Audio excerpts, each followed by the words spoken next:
রান্না করব, তাই সয়াবিনটা আমি গরম জলে সেদ্ধ করে নিগড়ে নিয়েছি। আর এখানে আলুটা কেটে ধুয়ে রেখেছি।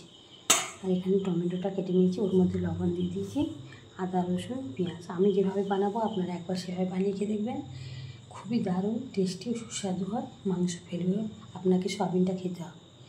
টমেটোটা প্রথমে লবণ দিয়ে ভালো করে এটাকে আমি মেখে নেব, হাত দিয়ে মেখে নেব। পেঁয়াজটাও এর সঙ্গে আমি ভালো করে মেখে নেব।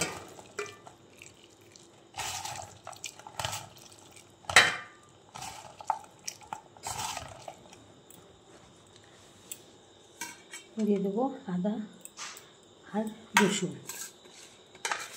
যে যতটা পরিমাণ খাও দিতে পারো, আমি একটু কম খাই আদা রসুন অল্প একটু কম করে দিলাম, মাখিয়ে নিলাম। হলুদ গুঁড়ো, লঙ্কা গুঁড়ো দিয়ে দেবো কাঁচা সর্ষের তেলের মধ্যে, দিয়ে ভালো করে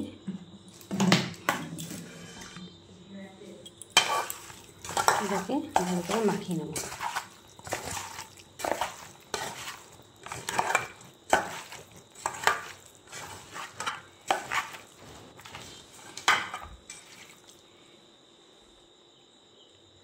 এবারে এটাকে রান্না করব। চলুন, তেল দিয়ে তেজপাতা দিয়ে দিলাম,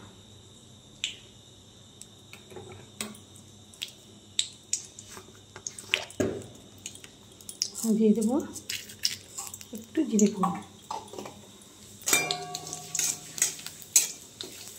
এখানে অল্প তেল দিয়েছি, যেহেতু সয়াবিনটা আমি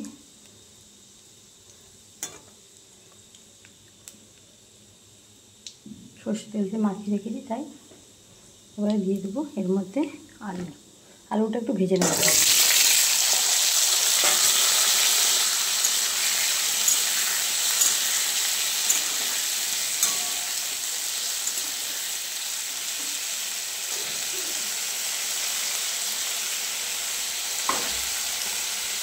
আলুটা ভেজে নিয়ে এর মধ্যে লঙ্কা গুঁড়ো হলুদ দেবো না, দিয়ে সয়াবিনটা আমি সব কিছু মশলা দিয়ে মাখিয়ে রেখেছি। এবারে এটাকে আমি এর মধ্যে দেবো আলুটা ভাজার পরে। আলুটা ভাজা হয়ে গেছে, ম্যারিনেট করে রাখা সয়াবিনটা এর মধ্যে দিয়ে দেবো।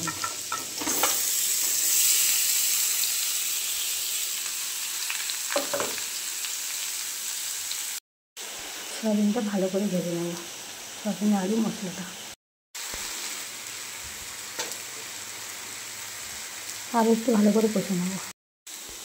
সয়াবিন আলুটা কষা হয়ে গেছে, ভেজে রাখা জিরেটা একটু দিয়ে দেবো, দিয়ে আর একটু কষে জল দেবো।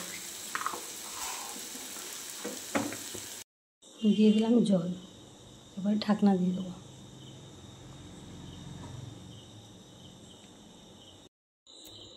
সয়াবিনের তরকারিটা রেডি হয়ে গেছে। এই সয়াবিনের তরকারিটা আপনারা মাছ মাংস ছাড়া ফেলে খাবেন, সঙ্গে ভাতের সঙ্গেও মানাবে, রুটির সঙ্গেও।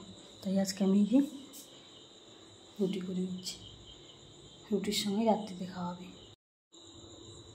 সয়াবিনের কষাটা রেডি হয়ে গেছে।